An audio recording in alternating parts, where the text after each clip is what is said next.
A Tale of Two Houses. At dawn, a weary pilgrim rose from his bed and felt the familiar ache in his bones. His breath was shallow, his joints stiff, his thoughts clouded by yesterday's burdens. He loved God, yet his body felt like a tent pitched in a storm, useful but frail, always threatening to tear. As he stepped outside, he whispered what every believer knows by experience. In this tabernacle, we groan. This was his present body, temporary, fallen, mortal. The scriptures call it an earthly house, a tabernacle, 2 Corinthians 5:1. A tent is weak, but it is not permanent. It sags with age. It leaks under pressure. It grows thin in the wind. This body is sown in corruption, marked by decay, sown in dishonor, marked by sin's shame, sown in weakness, easily exhausted and broken, sown as a natural body, bound to this present creation. 1 Corinthians 15:42-44. And so the pilgrim groaned, not because he wished to be unclothed, not because he longed for disembodied existence, but because he yearned to be clothed upon. Deep within him, the Spirit stirred a homesickness for something better, that mortality might be swallowed up of life. 2 Corinthians 5:4. The promise beyond the veil. That night the pilgrim dreamed. He saw the tent collapse, not in terror, but in release. And immediately he stood clothed in a building of God, not made with hands, eternal in the heavens. 2 Corinthians 5:1. The groaning stopped, the burden lifted. Life did not end, it overflowed. This new body was no replacement for existence. It was existence perfected. Where the old body weakened, this one surged with power. Where the old body decayed, this one stood in incorruption. Where the old body bore shame, this one radiated glory. Where the old body was mortal, this one was immortal. 1 Corinthians 15:42-44, 53. In a moment, faster than thought, quicker than sight, he was changed. 1 Corinthians 15:51-52. Death tried to sting, but found no flesh to pierce. The grave reached for victory, but grasped air. O death, where is thy sting? O grave, where is thy victory? 1 Corinthians 15:55. Alive with resurrection life. This body was not a ghostly vapor.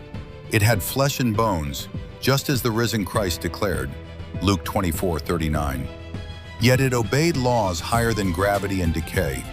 It was fully physical and fully glorified. The same Spirit who raised Jesus from the dead now quickened this body, Romans 8:11. The redemption he had waited for all his life had arrived. Not only the salvation of his soul, but the redemption of his body, Romans 8:23. As he looked at his hands, light shimmered through him. Not his own light, but God's reflected glory. He remembered the promise, "They that be wise shall shine as the brightness of the firmament." Daniel 12:3. Indeed, he shone like the sun in the kingdom of his Father. Matthew 13:43. Like him. Then he saw Jesus. And in seeing him, everything became clear. This was the secret all along. We shall be like him, for we shall see him as he is. 1 John 3:2. The pilgrim realized his body had been fashioned like Christ's glorious body. Philippians 3:20-21. The likeness was undeniable. Jesus passed through closed doors, and so could he. John 20:26. Jesus vanished and appeared at will, so could he. Luke 24:31. Jesus ascended into heaven, so could he. Acts 1:9. Space no longer confined him. Dimensions no longer restrained him. The limitations of the old tent were gone. This was a body fit for heaven and earth, for eternity and glory. His mind was clear, no fog, no confusion, no divided thoughts. At last the promise rang true.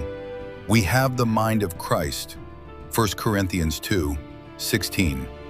His sight pierced deeper than light itself, for the pure in heart see God. Matthew 5:8. New wine, new vessel. Suddenly he understood why such glory could never be poured into the old body. New wine requires new bottles. Matthew 9:17. The fallen flesh could not contain resurrection life without breaking. This transformation was not an upgrade, it was a rebirth into glory. He had been planted in the likeness of Christ's death, and now he stood in the likeness of his resurrection. Romans 6:5. The image of the Creator was fully restored. Colossians 3:10. At last he was satisfied, awake with God's likeness. Psalm 17:15. The awakening. The pilgrim awoke from his dream with tears in his eyes and hope in his heart. His body still ached, the tent still groaned, but now he lifted his head, just as the Lord commanded. Look up, for your redemption draweth nigh. Luke 21:28. He walked on, knowing this truth. The weakness is temporary, the glory is eternal.